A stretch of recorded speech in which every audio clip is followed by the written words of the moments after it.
Now, earlier today, before the ceasefire announcement, the Department of Homeland Security issued a National Terrorism Advisory System bulletin warning of, quote, heightened threat environment inside of America. This is just another example of the dangers stemming from Joe Biden, Kamala Harris, and Alejandro Mayorkas's absolute preventable disaster at the border, the one that allowed in known terrorists, murderers, rapists, cartel members, gang members, and drug dealers. And according to our very own Bill Melugin, during Biden's time in the White House, more than 1,500 Iranian nationals were caught illegally crossing the border. More than half were released into the United States. In other words, they knew they were Iranian nationals. Why would people from Iran be showing up at our southern border? And why would Joe let half of them into the country? Do you think they all had good intentions for our country? And breaking today, the U.S. Supreme Court handing President Donald Trump a massive victory when they ruled that he can continue deporting illegals to third countries for now. Here with reaction, White House Deputy Chief of Staff for Policy and Homeland Security Advisor Stephen Miller. Stephen Miller, let's start with the peace agreement. Trust but verify, peace through strength, both in play. Donald Trump's doctrine, consistent with his first term, when he dropped the mother of all bombs on Afghanistan, took out Soleimani and Baghdadi and associates, and, of course, beat the ISIS caliphate. Now he has once again given the Iranians a chance for peace. Will they really take it? Well, let's just take a moment to think about how historic this moment is and what President Trump has achieved in this 12-day war. Presidents going back to Bill Clinton have said it is the policy of the U.S. government not to allow Iran to have a nuclear weapon. But under every president except Trump, Iran marched closer and closer to being able to put onto a ballistic missile a nuclear warhead that could take out an entire city. That has been the direction Iran has been going in year after year. President Trump took action flawlessly through the United States military to obliterate Iran's nuclear sites and to stop them through the use of military force from having a nuclear weapon. It was a bold, courageous action, and it happened without a single leak, without a single solitary service member losing their life. Everyone said, who was a critic of this action, that it would lead to World War III, and instead we have a ceasefire, and instead we have the beginnings of a new era of stability and peace and security in the Middle East. President Trump, once again, has demonstrated that he alone has the wisdom, the judgment, the strength, and the courage to see this nation through the most dangerous challenges we face around the world, Sean. It is amazing his persistence when it comes to the issue of peace, and all credit to the president for that. Can we have peace with a regime that up to this point, now their whole nuclear program has been obliterated, but their nuclear ambitions, I'm sure, have not been.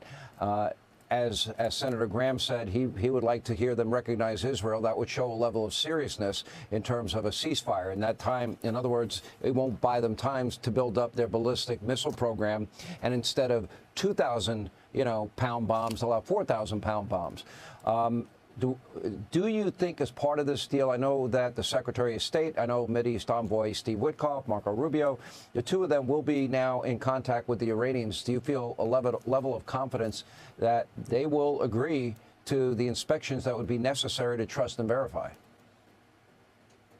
Well, Sean, I think the most important point here is even more fundamental than that. The words are easy. We've had inspection regimes in Iran for years now.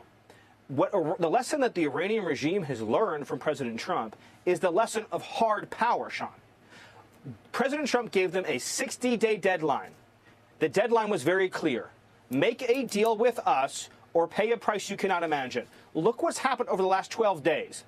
The leader of the Iranian Revolutionary Guard has been killed. The senior leadership in the government has been killed. Their entire upper leadership ranks have been executed. The entire infrastructure that allows them to create ballistic missiles has been wiped out. Their air defenses have been eliminated, and President Trump dropped 30,000-pound massive ordnance-penetrating bombs on Iran, wiping out their nuclear capabilities. What lesson has the regime learned from this? When President Trump offers you an olive branch, you better take it.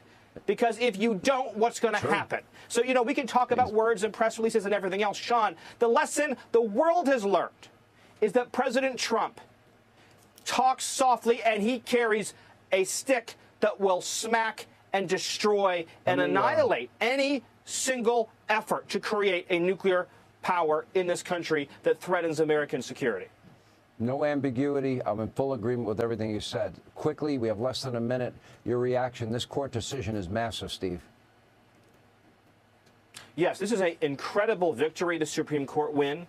It allows President Trump, as the law has long said, but the courts have blocked, it allows President Trump to send illegal aliens convicted of rape, murder, homicide, assault, battery, crimes against children to any country around the world that is willing to accept them. So whether that be South Sudan, or whether it be Somalia, or whether it be Ethiopia, any country in the world that is willing to accept these monsters, we can get them out of our country and be free of them forever.